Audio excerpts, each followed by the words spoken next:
सुबह वह अपने मांग में सिंदूर और एक छोटी बिंदी और साधारण साड़ी पहनकर रहा करती। कभी कभार उनके यहाँ शादी का नेवता आया करता था तो वह 1-2 दिन पहले ही बीमारी का नाटक करने लगते थे कि वहां जाएगी तो ये सारे जेवर पहनेगी। मतलब सीधा है कि ब्राह्मण देवता हद से ज्यादा कंजूस थे। लेकिन ठाकुर जी की कृपा देखिए, कभी कभी ऐसे लोगों पर भी ठाकुर जी रीझ जाते हैं। ठाकुर जी ने सोचा, इतना कंजूस तो हमने आज तक नहीं देखा, बहुत भयंकर कंजूस। लेकिन पत्नी तो वह एक भक्त थी जो नाम जप भी किया करती थी और मंदिर भी जाया करती थी।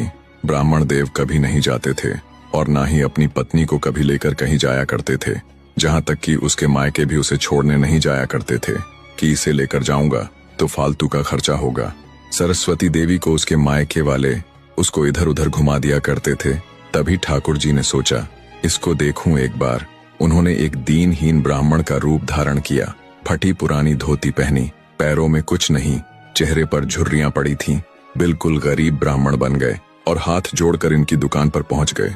ब्राह्मण देवता रूप देखकर समझ गए, देना वेना तो कुछ है नहीं, ये और आ गया।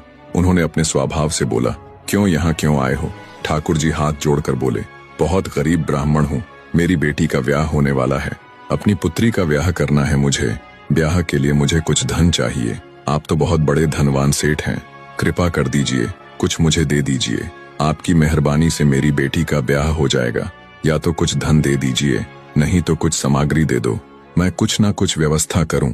ब्राह्मण देवता के पास पहले से ही ऐसे लोग आया करते थे तो वह जबरदस्ती रफू वाले ही कुर्ता पैजामा पहनकर जाया करते थे, ताकि कोई मांगने वाला आए तो उसे दिखा सकूं कि देखो मेरे खुद कुर्ता फटा है, मैं तुमको कहां से दूं। तो वह ठाकुर जी को दिखाने लगे कि देखो मेरा कुर्ता फटा है, मैं खुद अपने लिए नहीं खरीद पा रहा, मैं तुमको कहां से दूं। ये सब बाहर का दिखावा है, मेरे पास कुछ नहीं है, मैंने खुद दूसरों का धन ले रखा है। भैया चलते बनो, किसी और से मांगो, भगवान करे तुम्हारी बेटी का ब्याह अच्छा हो। ठाकुर जी बोले, या तो मुझे धन दीजिए, नहीं तो मैं यही बैठा रहूंगा। ब्राह्मण ने उनकी बात नहीं सुनी।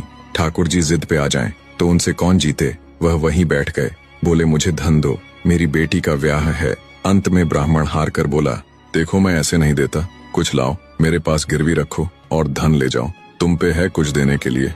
ठाकुर जी बोले, नहीं मेरे पास कुछ नहीं है, मुझसे कुछ काम करा लो, आपके दुकान की साफ सफाई कर दूंगा, इतना कर सकता हूँ, उसकी जरूरत नहीं है, सब है नौकर चाकर मेरे पास। मैं तुम्हें आखिरी बार बोल रहा हूँ, कोई मूल्यवान सामग्री दो और पैसा ले जाओ। जब तुम्हारे पास पैसा हो जाए तो अपनी सामग्री ले जाना। ठाकुर जी बोले, ठीक है, मैं जाता हूँ, कुछ ढूंढ के लाता हूँ। ठाकुर जी के जैसा कोई खिलाड़ी नहीं है।